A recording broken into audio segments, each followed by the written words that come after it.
Hey viewers, welcome to another game of the Casual Pro Gamer. Today we're once again following Wickd, who's playing under Johnny C apparently. And he is doing his famous Irelia. So he's up against Riven here, which is going to be interesting to say the least. And let me shut off the sound, because I just realized that that would actually interfere with the commentary, which would not be good. Well, for you maybe, but if you want to see his normal games, then go watch his stream. Anyway, I heard that AbsoluteLegends is now merged with CLG, which is excellent. That's why he's called CLG Wickd now. And yeah, okay, that's about it. So I have no idea about the rest of these people, but that's because I don't know who else is in the game. Started a little bit late because his game already started. He was still level 1, so not a whole lot happening, but I decided to cast this game anyway.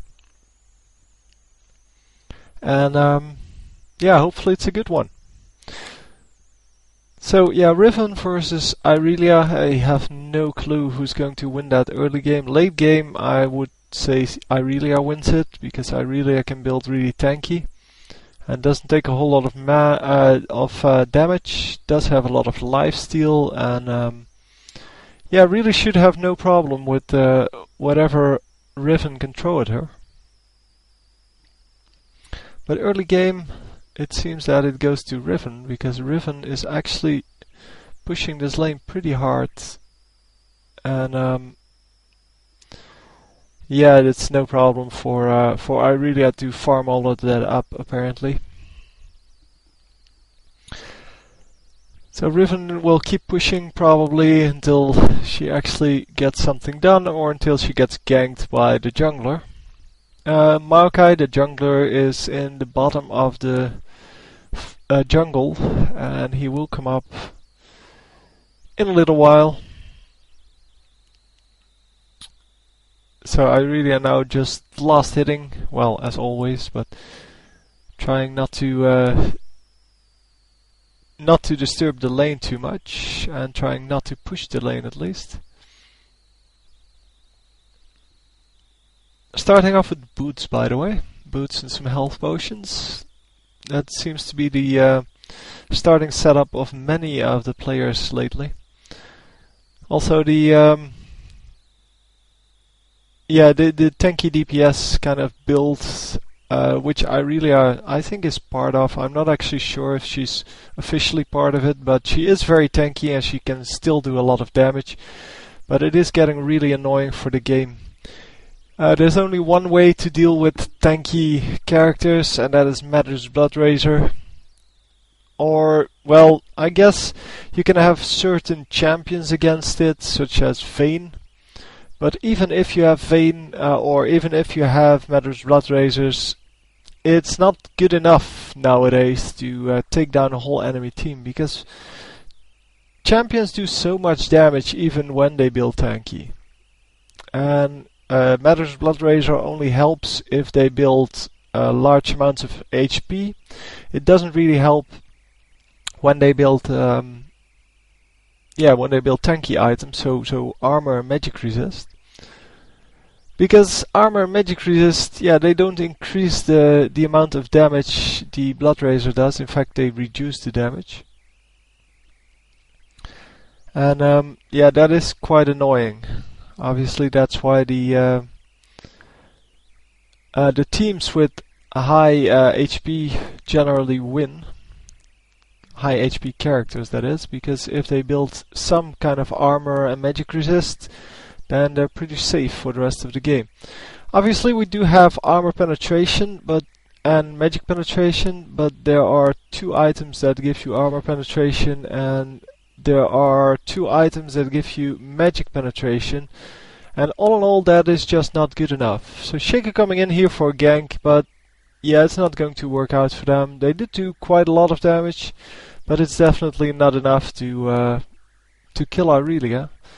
Irelia staying in here and is going to die eventually, but picks up a... No way. Wow. Oh my god. Yeah. She doesn't get the kill back, and that is quite surprising.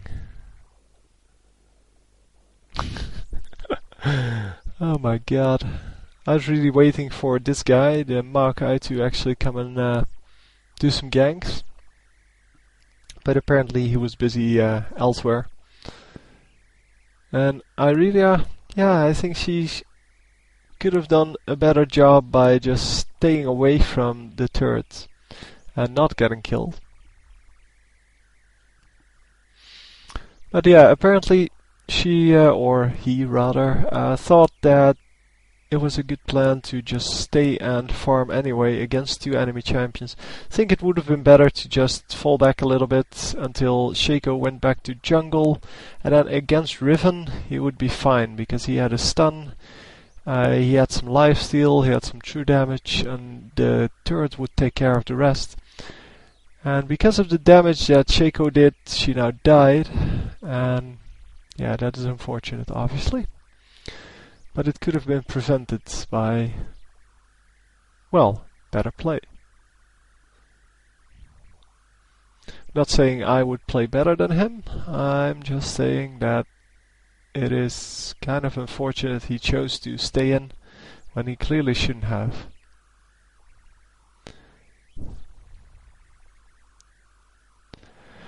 Yeah, Maokai dying there for the gank, and yeah, also not really necessary.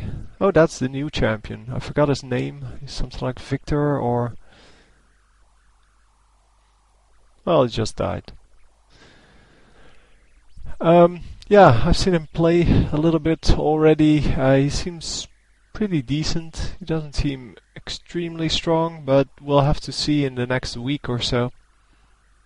And if you have a game with him, or any of the last two champions, because people haven't been sending me games of the last champions. I think I still need Fizz, and then, well, every champion after that.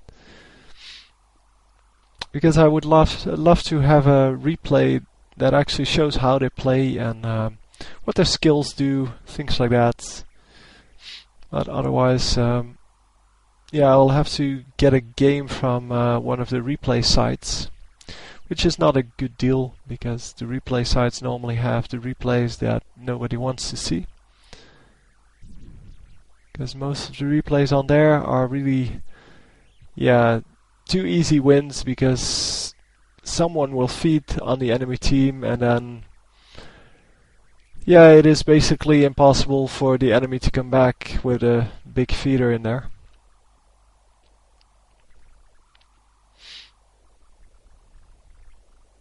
And once again a gank coming out from Shaco, and this time it's going to be successful, I think.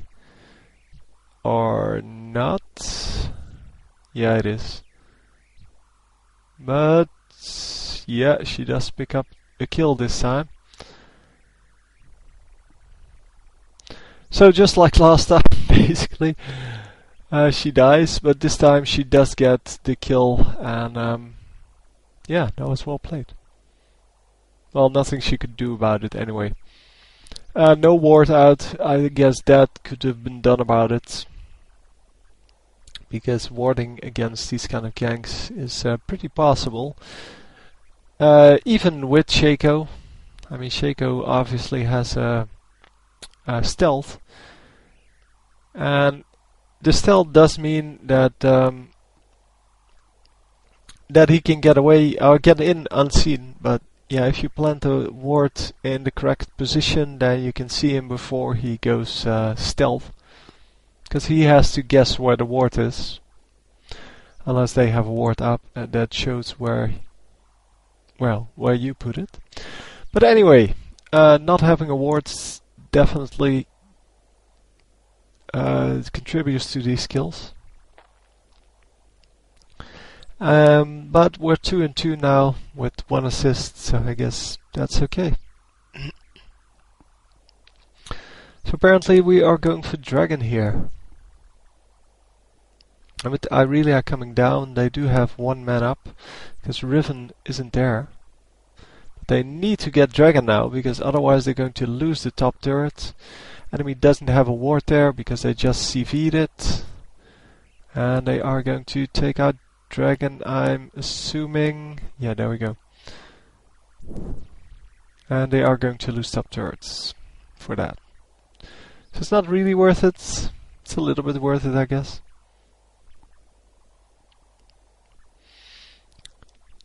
Yeah, it gives you a net income of about 40 gold per champion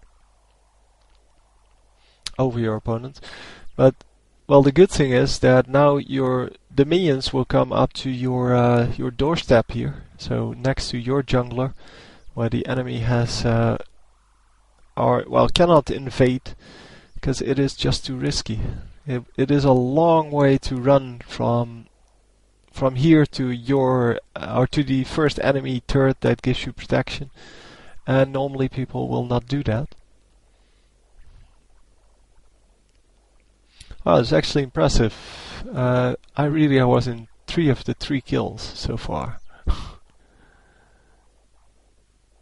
Which I guess bottom lane is kind of a passive lane nowadays, with with people just chilling until they get farmed enough to do something in the team fights. It is mainly a lane without kills, and the only kills that result from that are from ganks. But Shaco has been ganking top lane and has not been spending too much time elsewhere. So I really am picking up another minion wave and going for blue now. Still no ward outs. Oh, there is a ward out, never mind. It's just in a really strange position. Didn't expect it there. Getting the blue buff here. Blue buff should reduce the cooldowns and also give more mana. And while we're here, we might as well take out the wolves. He got CV'd there. That was, I think, purely because Riven wanted to know whether or not to expect a gank. Or maybe because Riven or someone else wanted to steal the blue buff from this enemy team. From the blue team, basically. And they had to CV to see if it was still up. And if that was the case, it was really lucky that they saw Irelia there, because it gives them extra information. And yeah, it might just be a coincidence that she was there. Oh well, coincidence. Guess she wouldn't have been there if blue buff hadn't just spawned.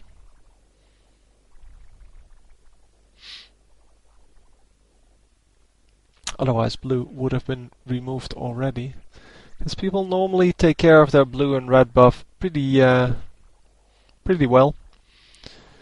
They never stay on the map too long, because they know that if they can keep taking out the red and blue buff, they will have an edge over an opponent that doesn't do that. So now the ward has timed out, and Riven is coming in. Oh, to die here. Come on! No. Actually flashes over the wall.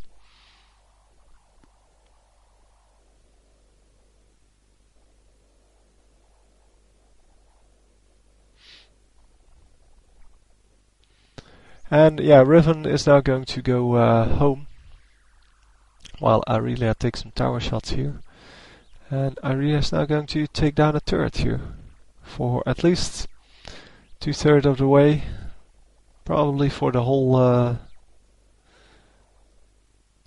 all of the HP, but no, decides to go for the minions first, and that means that she will have to go out here. Oh, Shaco here and Riven coming in.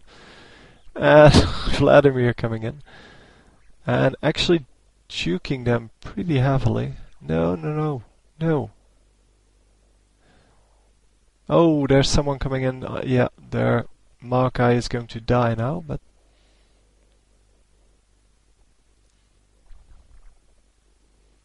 and this new champion is now coming up to do some damage as well, but Riven, yeah, Riven is hard to harass. She can do a lot of harassment herself.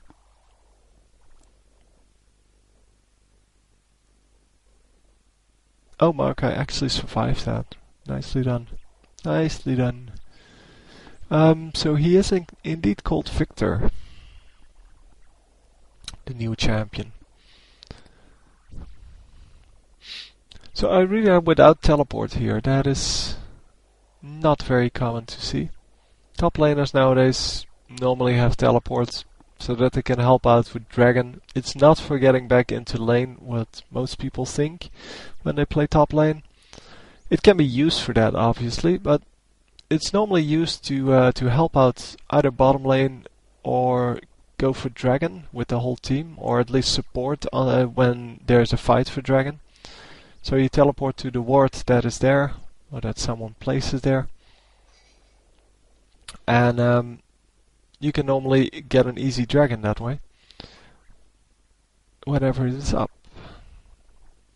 It's basically because the top lane is removed so far from where most of the fighting is. Most of the fighting is in mid lane, bot lane and Dragon. And top lane is just there to farm a little bit. So a ward going down once again. Yeah, still I think this is kind of a weird spot to place your ward, because, well, Shaco normally comes from the jungle anyway, and you can see a whole lot more if you place it somewhere else, like in the tri-bush. You can see him coming much earlier, although you don't have the vision over the river, I guess. So there's something to be said for that as well. Not sure who got Dragon there. Yeah, Irelia says that they got Dragon. Because I saw Maokai's smite, but I wasn't sure that Shaco didn't have smite up as well.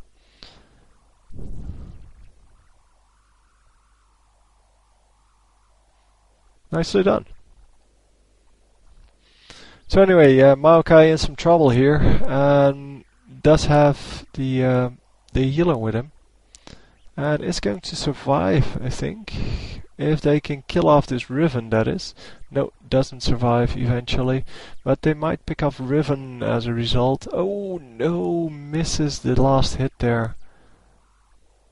Oh, but someone... Oh, actually Riven just died to Irelia. How? Oh, does he have Ignite or something? I don't know. Seems to be something like that. And yeah, Shaco in some trouble here, but Shaco going invisible, and wow, really risky move on his part. But Shaco still alive, and yeah, I guess he's going back now. But and as you can see from the build, it has a lot of armor, a lot of health, and still does quite a bit of damage. So apparently going for the Atmos Impaler now, with 2300 life. That adds, I think it's 2%, so that's 46 damage. 47 probably. And yeah, that is a big deal. I mean, it gives you extra damage even though you're not investing in any damage items. And it gives you extra critical strike. Well, you do invest in a critical strike thing, so...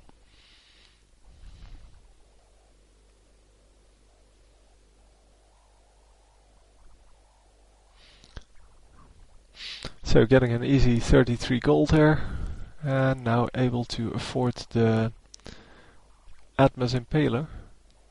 Well, we see there's only the Soraka there, so she has to stay in to prevent this turret from going down. And the gold is probably very welcome, so I'm guessing it's not too much of a problem. Irelia is really, yeah, in my opinion, quite hard to master.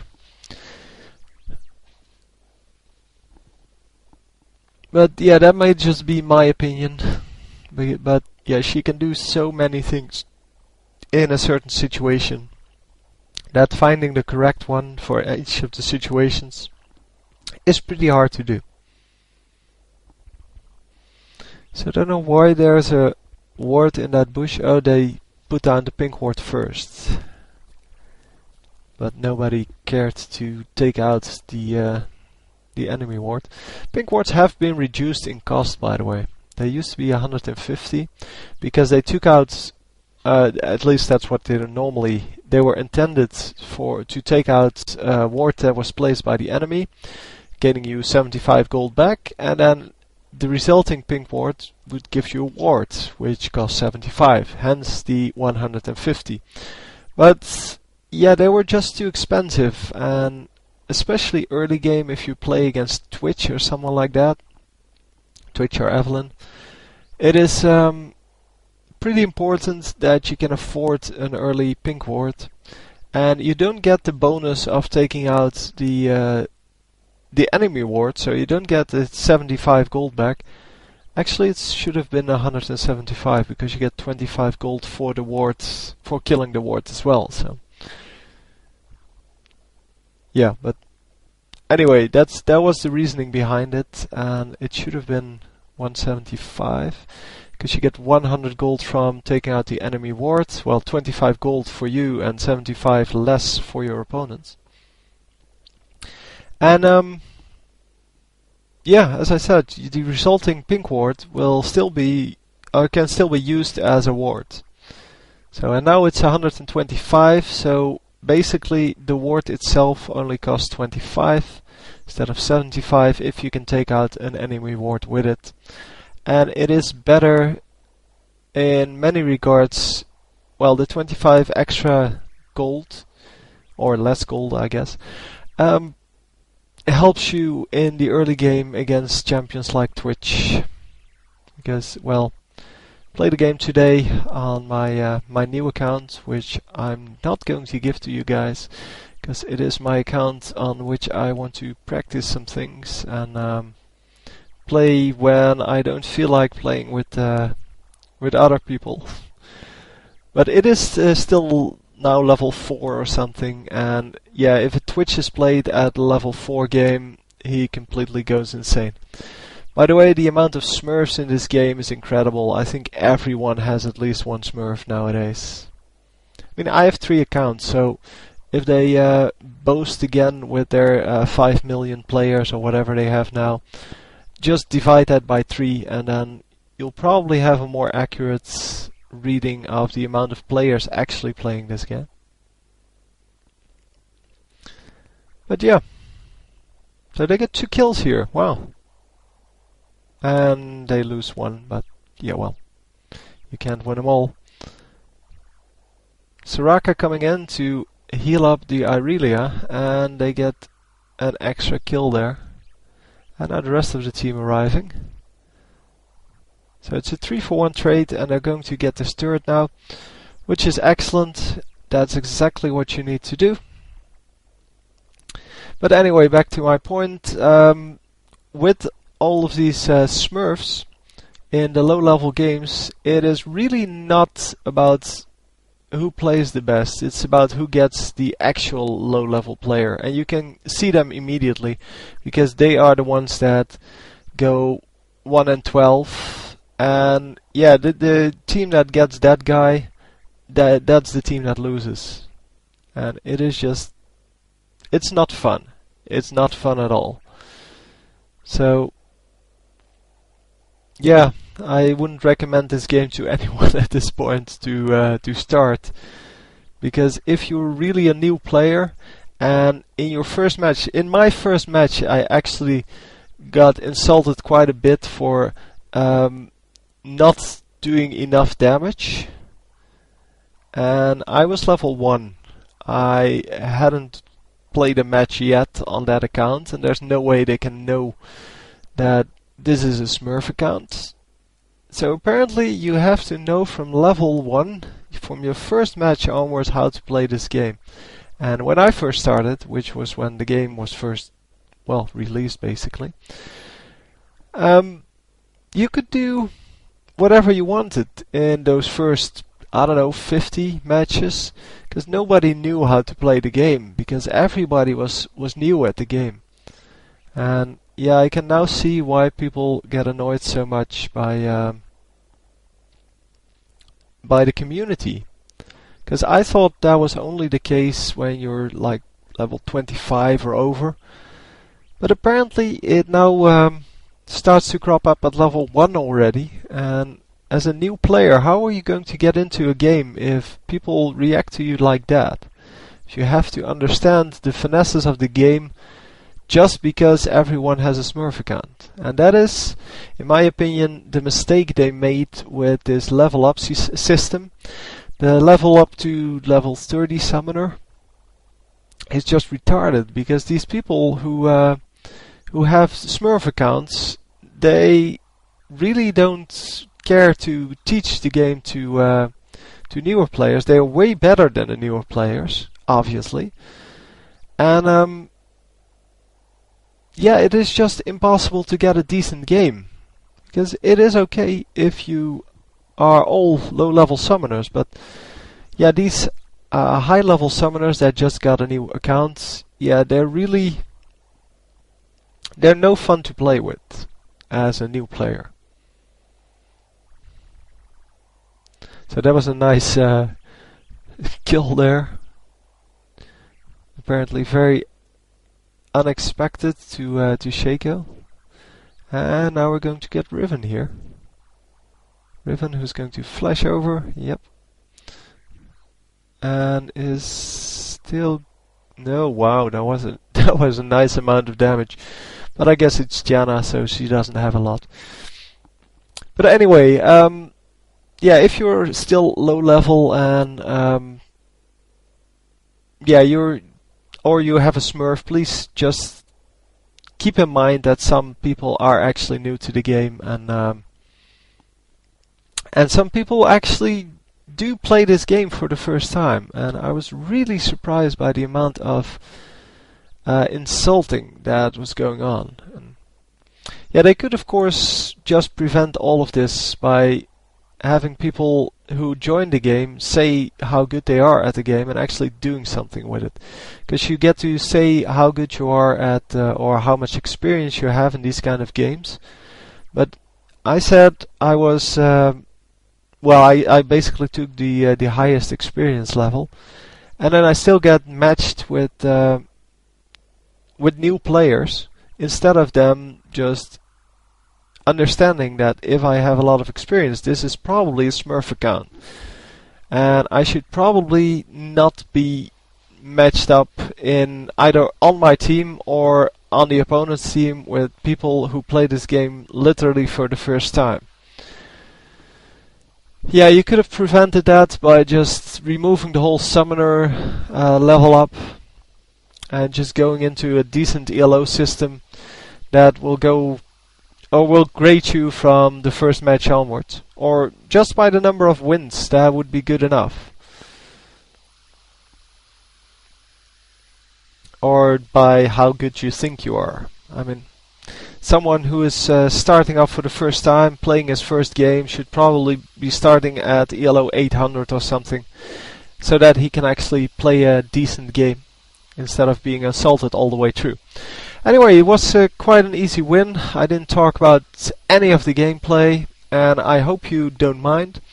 And even if you do mind, I really don't really care, because I'm going to put it in the title, and if you care, whatever. So yeah, you shouldn't have watched this game then. Anyway, hope you enjoyed. I will see you next game. I will do another one of Wickd's games, and I will see you next time. GG.